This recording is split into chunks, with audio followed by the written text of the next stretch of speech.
in this one we are going to hit that head on, because what it is, it's like a veil, and the tongue is like a gatekeeper for holographic breathing, or what we're doing in holographic breathing, to access the brain cells, and for the brain cells to actively start breathing intrinsically themselves. And there is a change of mode there when that happens, and unless people know where they're going to, there's just a lot of yawning that happens, and people can't quite access that space where the brain cells are breathing. And once the brain cells are breathing, and once the energy is traveling through there, that whole passing out disappears. But what there is there in its place is a conscious dream state,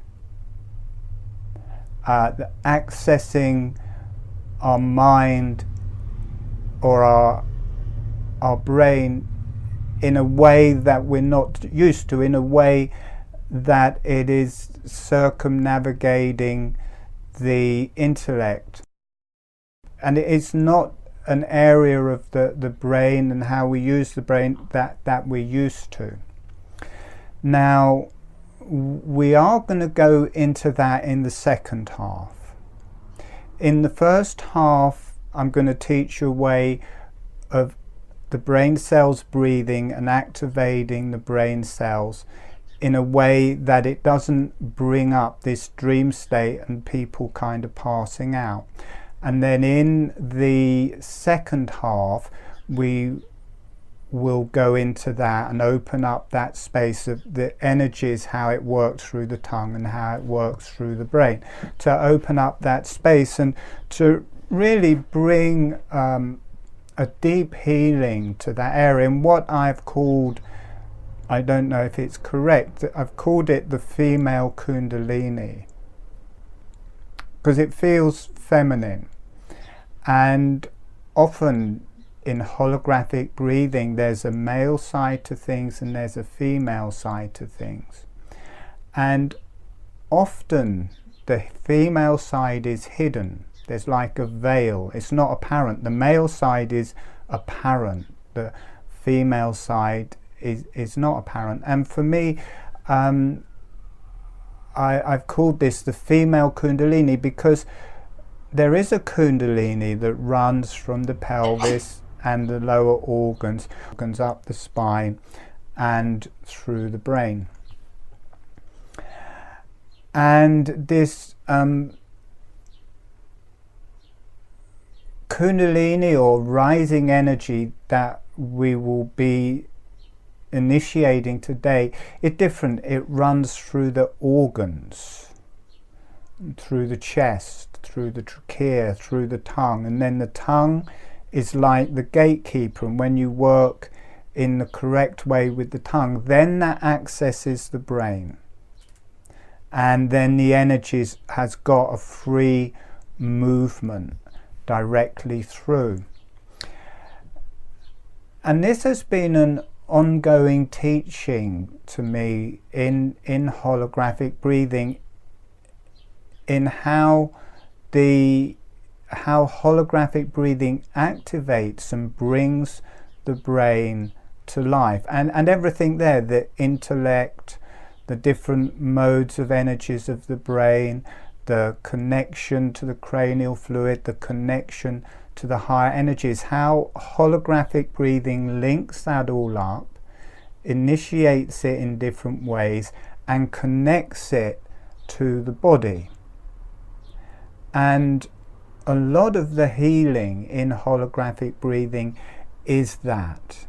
It is that connection of the systems in the body to the systems in the brain. And just this movement of the mouth and of the throat and of the face that starts in holographic breathing, that is absent in our normal breath, but is just a natural thing that is embedded in our DNA that comes to life when we do holographic breathing. And so today's is no different. And I just wanted to speak about something that came up when I was editing the last one from last week, because I just started editing that yesterday. And a lot of people find it difficult to watch my videos because they go to sleep. You start listening, and you know, I joke and say I should be some kind of sleep therapist, because people listen to my videos and they don't actually get to hear what's there. They find it quite often find it hard to stay awake, and quite often just go to sleep or pass out. And I've always wondered about that, because it does make me feel like that sometimes when they listen to them, but normally I am just editing them.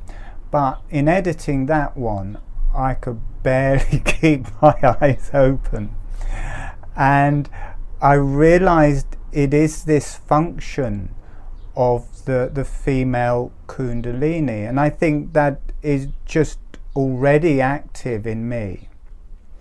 And when I'm teaching people about holographic breathing, the energies to do with holographic breathing come through and also get spoken.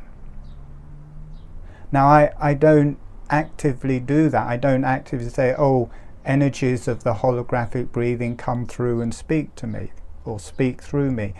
At the beginning of any healing session or any holographic breathing session, I do ask, I go into it as a beginner and ask, you know, the earth, the higher energies to help me and to teach me how to do it and to help me doing it.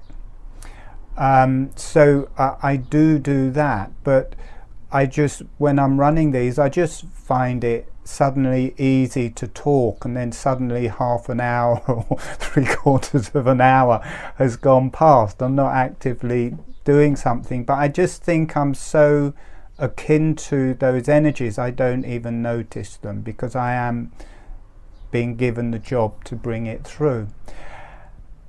And also, I don't know that there is a specific energies to the holographic breathing or not. There very likely is, and when I tune in there is, but because it's holographic, everybody will have their own version of that. Whatever is happening in our body, whatever is happening in our face, whatever is happening in our brain is also happening in a different level in the higher energies, and is happening in a different energy level in the earth energies. It's all connecting, and that's always there. So I don't know there has to be a particular energy holographic breathing channel or something. I think it is just those universal energies working.